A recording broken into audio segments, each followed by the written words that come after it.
When asked tonight if she would consider the death penalty in this case, the U.S. Attorney says it was premature to make that call tonight. DeKalb police officers say that Latessa's brother-in-law approached 3 women in this parking lot with a knife.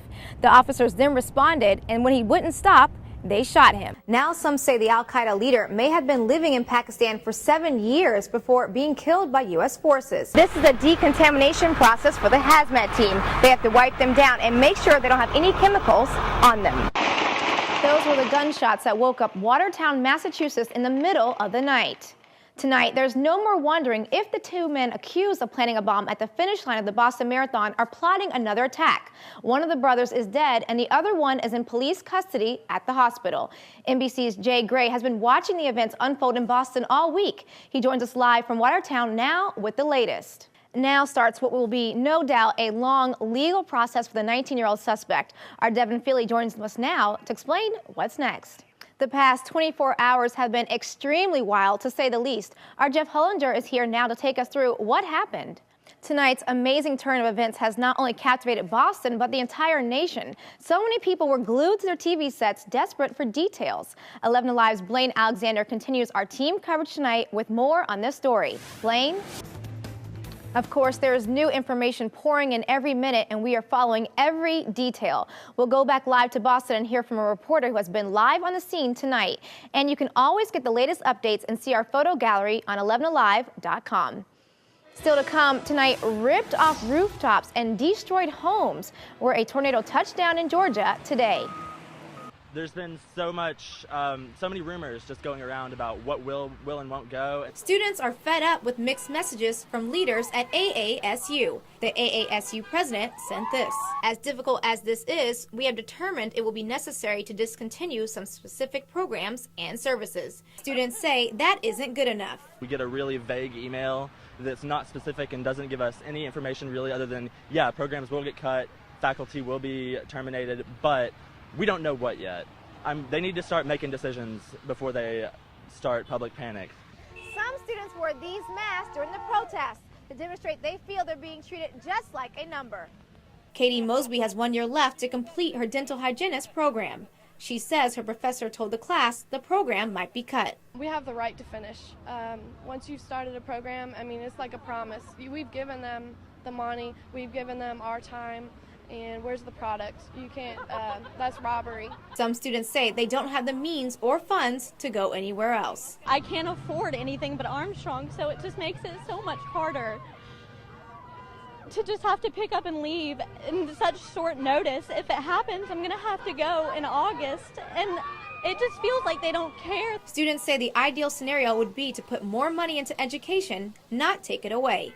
Deidre Johnson, WJCL, Fox 28, thecoastalsource.com. It was an unfamiliar sight in Nahunta, Georgia. The Night Riders of the Ku Klux Klan held a rally near the Brantley County Courthouse, drawing a lot of attention from the community. Local, state, and federal law enforcement officials were on hand to protect those attending the rally. We're just making sure that we got enough people to protect everybody. We don't want anybody getting hurt. We're here to tell you to wake up, Georgia, and stop the Latino invasion now. Yeah! Representatives from the Klan spoke about illegal immigration, the economy, and prayer in schools. Hundreds of people are attending the KKK rally behind me. In fact, in its prime, the KKK had about 6 million members. Today, that figure is more like 5,000 to 8,000.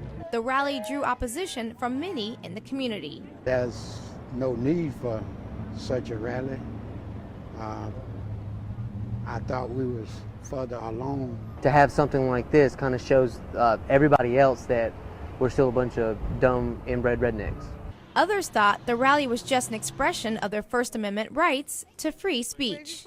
Well, I think they come here to support a cause, and they got a good reason to. They've been doing it for years. The NAACP protested the rally and had strong words for the organization. Anywhere that racism, bigotry, hatred lift its ugly head, we are here to counter-protest it. In the end, the rally was peaceful, and the city of Nahunta can go back to being a small town. Deidre Johnson, WJCL, Fox 28, thecoastalsource.com. Okay, thank you, James. Well, another step towards shutting down speed cameras in Ridgeland. The State House approved a bill that requires officers to hand drivers a ticket in person. The House votes one more time before sending it to the Senate, which has passed its own version. The mayor of Ridgeland supports the cameras, saying they save lives. The Georgia Supreme Court is asked to reconsider a decision that would shut down 16 schools across the state. The Attorney General filed the request on behalf of the Georgia Charter Schools Commission. That commission was ruled unconstitutional because it allowed the state to open and fund charter schools without local school board approval. A constitutional amendment is now being considered. All right, well, now Alan joined us with a look at sports. An art festival brings the country's leading artists along with top local talent to Hilton Head. The island celebrates the 3rd annual Hilton Head Island Art Festival. For the 2-day festival, artists showcase their work at the Shelter Cove Harbor. Paintings, contemporary art, sculptures, photography, ceramics, and jewelry are just some of the many items featured during the event.